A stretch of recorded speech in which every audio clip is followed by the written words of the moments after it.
Hi guys. So குயிக்காக ஒரு super snack, evening snack எப்படி பண்ணுறது அப்படின்றத பார்த்துடலாம். ஸோ நான் இங்கே வந்து பார்த்திங்கன்னா ஸ்வீட் பொட்டேட்டோ வச்சு ஒரு கட்லெட் மாதிரி பண்ண போகிறோம். ஸோ அதுக்கு நம்ம ஸ்வீட் பொட்டேட்டோ, பிரெட் கொஞ்சம், ஆனியன் கொஞ்சம், தேவையான மசாலாஸ் மட்டும் எடுத்துருக்கோம். வேறு எந்த இன்க்ரீடியன்ஸ் தேவையில்லைங்க. ஈஸியாக நம்ம இண்டக்ஷன் ஸ்டவ்வில் வந்து பார்த்திங்கன்னா இந்த கட்லெட் வந்து பண்ணிடலாம். ஸோ ஃபர்ஸ்ட் வந்து பார்த்திங்கன்னா நம்ம வந்து ஸ்வீட் பொட்டேட்டோ வந்து நல்லா பாயில் பண்ணணும். நான் நார்மல் கடாயில் பாயில் பண்ணாமல் குக்கரில் எடுத்திருக்கேன். ஸோ தட் நல்லா பிளெண்ட் ஆகி வர அந்த ரீசனுக்காக. ஸோ சின்ன குக்கர் எடுத்துக்கலாம். அதில் தண்ணி ஊற்றிட்டு முங்குற அளவுக்கு நான் வந்து 3 ஸ்வீட் பொட்டேட்டோ எடுத்திருக்கேன். இது மூலமாக தாராளமாக வந்து பார்த்திங்கன்னா ஒரு 6லேருந்து ஒரு 7 பீஸ் வந்து பார்த்திங்க அப்படின்னா நல்லாவே பெரிய கட்லெட் நம்ம சாப்பிட முடியும். ஸோ 3 ஸ்வீட் பொட்டேட்டோ எடுத்திருக்கேன். அது முங்குற அளவுக்கு வந்து பார்த்திங்கன்னா நல்லா நீங்கள் தண்ணி ஊற்றிடுங்க. ஊற்றிட்டு நம்ம குக்கர் வச்சு பார்த்திங்கன்னா மூடிட்டு விசில் வச்சிடலாம். நான் 1200 வாட்ஸில் தான் வச்சுருக்கேன். ஒரு 1-2 மினிட்ஸ்க்கு அப்புறமேட்டு வந்து பார்த்திங்கன்னா 1400 வந்து பார்த்திங்கன்னா மாற்றிடுங்க. ஸோ அது நம்மளுக்கு கொஞ்சம் சீக்கிரமாக வெந்துடும். ஸோ இது பண்ணிட்டு இருக்க டைமில் நம்ம ஒரு 3 இல்லை 4 ஸ்லைஸ் ப்ரெட்டை வந்து பார்த்திங்கன்னா ஒரு மிக்சியில் போட்டு வந்து பார்த்திங்கன்னா நல்லா ஃபைனாக வந்து பார்த்திங்கன்னா பிளெண்ட் பண்ணிவிடுங்க. அந்த க்ரம்ஸ் வந்து பார்த்திங்க அப்படின்னா நல்லா நம்மளுக்கு வரணும். ஸோ இங்கே நான் திருப்பி வந்து 1200 வாட்ஸுக்கு வச்சுட்டு நான் கீழே இறக்கிடுறேன்.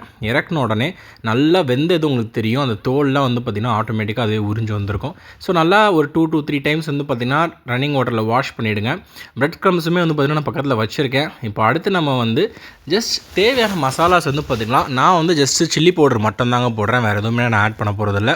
சால்ட் எதுவுமே நமக்கு இந்த குக்கிங்க்கு வந்து நம்மளுக்கு தேவை கிடையாது. ஆனால் நீங்கள் இதுக்குள்ளே நம்ம ப்ரெட் க்ரம்ஸுமே வந்து பார்த்திங்கன்னா போட்டு வந்து நல்லா வந்து நம்ம வந்து பிளெண்ட் பண்ணி மேஷ் பண்ணிடணும். இதுதான் முக்கியமான ஸ்டெப். சூடாக இருந்துச்சு அப்படின்னா நார்மலாக நீங்கள் வந்து ஸ்பூன் வச்சே கூட வந்து பார்த்திங்கன்னா பிளெண்ட் பண்ணி மேஷ் பண்ணிடலாம். ஸோ இது பண்ணிகிட்ருக்க இதே டைமில் நான் ஆனியன் ஆட் பண்ணலை. ஏன்னா நான் ஃபர்ஸ்ட்டு 2 கட்லெட் வந்து நார்மலாக போட போகிறேன். அதுக்கப்புறம் தான் நான் ஆனியன் ஆட் பண்ண போகிறேன். ஸோ ஒரு சின்ன ஒரு கடாய் எடுத்துக்கலாம் இது ஃப்ரை பண்ணுறதுக்கு. அதுவும் நான் இண்டக்ஷனில் தான் வைக்கிறேன். ஸோ 1200 வாட்ஸில் வச்சுட்டு ஆயில் வச்சுட்டு நல்லா பட்டையாக வந்து பார்த்திங்க அப்படின்னா நம்ம பண்ண இந்த ஒரு பிளெண்டு வந்து பண்ணிக்கோங்க. பண்ணிவிட்டு ஜஸ்ட் ஆயிலில் போட்டு ஜஸ்ட் 10 to 15 செகண்ட்ஸ் தான் ஒரு சைடில் வச்சுட்டு 2 சைடுமே வந்து பார்த்திங்கன்னா திருப்பி எடுத்தோம் அப்படின்னா நம்மளுக்கு சூப்பராக வந்து ரெடி ஆகிடும். நான் ஃபர்ஸ்ட் பண்ணுறதுல நான் ஆனியன் சேர்க்கலை. ஏன்னா சில பேர் வந்து பார்த்திங்கன்னா கட்லெட் ஆனியன் விரும்ப மாட்டாங்க. அதனால் நான் ஃபர்ஸ்ட் பண்ணதில் வந்து பார்த்திங்கன்னா ஆனியன் சேர்க்கலை. அண்ட் 2 இது நான் வந்து பார்த்திங்கன்னா போட்டுட்டு ஒரு 15 செகண்ட்ஸ் வந்து பார்த்திங்கன்னா ஒரு சைடு நான் 1200 வாட்ஸில் வச்சுருக்கதா சொல்கிறேன்.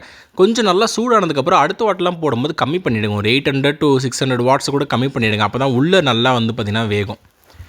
ஸோ வச்சதுக்கப்புறமேட்டு வந்து பார்த்திங்க அப்படின்னா நம்ம திருப்பி போட்டுடலாம். 15 செகண்ட்ஸ்க்கு அப்புறமேட்டு நல்லா அந்த ப்ரௌனிஷ் லேயர் உங்களுக்கு தெரியும் பாருங்கள்.